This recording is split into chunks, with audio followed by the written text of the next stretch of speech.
Chapter 16. A Touch of a Goddess. A gentle touch on the face, almost imperceptible. I open one eye with effort. 9:20 a.m. Good morning, sleepyhead. Shall we go for a walk? Don't you ever sleep? Only when I feel like it. And don't you feel like it now? Just 10 more minutes or so. No, I feel like going for a walk. Stop grumbling and wake up. Breakfast is ready. I'll get dressed while you get ready, we'll eat, and then we'll go out. To be perfectly honest, I didn't feel like it even a little bit, no matter how small that bit might be. But I got up, went to the bathroom, put on some random clothes, and went to the kitchen. Eat up, I'll be there in a minute. I heard her shout from the bedroom. I ate. I didn't feel like answering. Usually, I don't even feel like being awake until I've had my coffee, let alone talking. I turned on the TV and watched the morning news, my half-asleep brain skimming through the usual disasters as if watching a B-movie, one of those really bad ones. It occurred to me that most of the time reality is just that, a bad movie, and whoever wrote the script had no idea how to tell a proper story. Historians would have to try to make the script interesting afterward, like editors in a dark room trying to make sense of reels of useless film. What would history say about this time in the future? Would there be heroes? And would they be the ones we glorify now? Or would justice be restored by giving prominence to figures we've never heard of, like the doctors who work in Africa amidst racial and ethnic wars, desperately trying to save lives that the people there have no hesitation in taking? Or would we idolize complete idiots who had everything in their hands and did absolutely nothing? The problem with not having had coffee yet was this: I became a bit sour about the world around me, but I knew perfectly well that caffeine would sort out my thoughts. A sip of hot coffee and order would be restored. She entered the kitchen when I was almost done with the coffee. Are you going out dressed like that? Well, yes. No, you're not. You're going to put on something more decent. But didn't we get married and I didn't notice? She looked at me and raised an eyebrow. Hey, do you think I want to walk around with a guy who looks like he's competing with a beggar? Or is that your strategy for getting money for lunch? This time it was me who furrowed my brow. I took a deep breath, got up lazily, and headed to the bedroom. Don't you want to choose my clothes? Then I asked her. No, you're a big boy now. But hurry up, or the morning will be gone. So I chose something more presentable, got dressed in a flash, and before I knew it, we were already in the car. And where are we going? I assume you have some destination in mind. We're going to Cascais. But let's just take a leisurely drive, go along the coast, okay? But of course, I said somewhat ironically, your wish is my command. We drove along the coast, within silence, with her just observing the sea and humming along to the songs on the radio. We took the journey slowly, without hurry. At the entrance to Cascais, she said, Keep going to Guincho, if you don't mind. I kept going. We left Cascais behind, following the road, always watching the rocks being violently beaten by a strong sea. In what was always a beautiful spectacle, I liked to see the sea like that, showing its strength, diminishing us before its majesty and immensity. We arrived at the beach area. Do you want me to park? No, keep going. Keep going as if you were going to Sintra. As soon as we made a turn, she caught my attention. Do you see that entrance? Follow that. I turned onto the path she indicated. Although the entrance was asphalt, the road quickly turned into a nightmare of dirt and rocks, almost worthy of a Dakar rally, where it was practically impossible for two cars to pass each other. You know how to choose great roads. Without effort, there is no reward, my dear, she said, laughing heartily afterward. After what seemed like an eternity with the car in first gear idling, the road finally opened up into a wide space on a cliff, where the world seemed to end abruptly. Where the road ended and this huge space opened up, There was a house, apparently a restaurant, but closed. Right on the edge of the cliff was an old-looking stone wall and a stone cottage, apparently abandoned. I parked the car near the cottage. The area was completely deserted.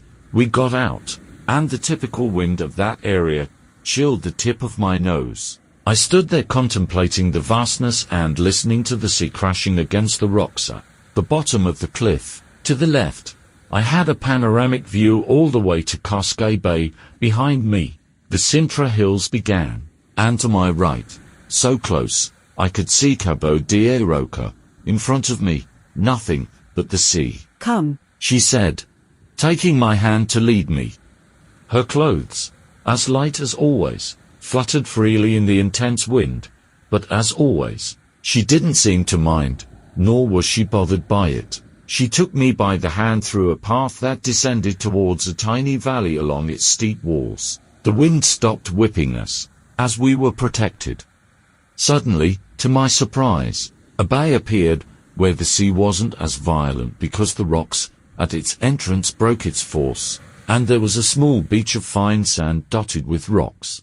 An absolutely idyllic place protected from the wind that, summer or winter, was present in that area. The sun was high, so even the temperature there was pleasant.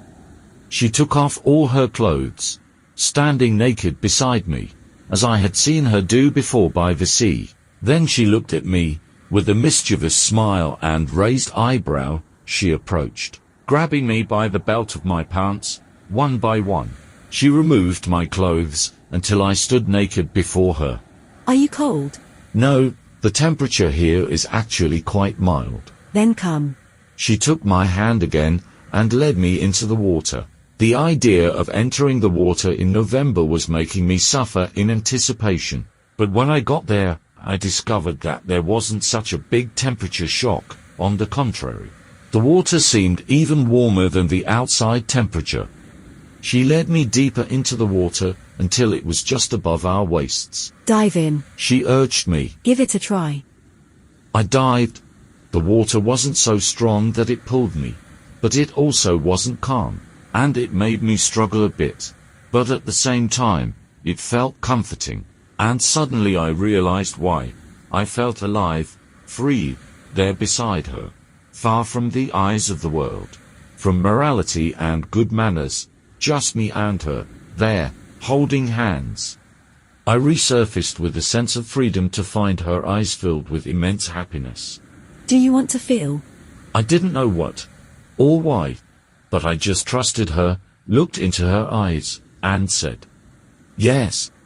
And with that, a wave of sensations swept over me, and I experienced a whirlwind of feelings that seemed to have been denied. And I looked at her with passion, and her naked and beautiful form inspired desire in me.